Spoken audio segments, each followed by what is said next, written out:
Hello everybody and welcome.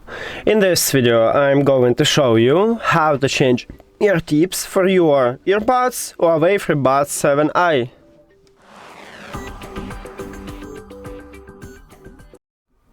And you have to start by remove the old ear tips. Let's get started with the left one. It's pretty easy, so don't worry. Just remove it, like just I did. And the right one. Here we go. Now select new ear tip size. I'm going with this one, I don't have more. And now we should attach them. It also pretty easy, so don't worry about it.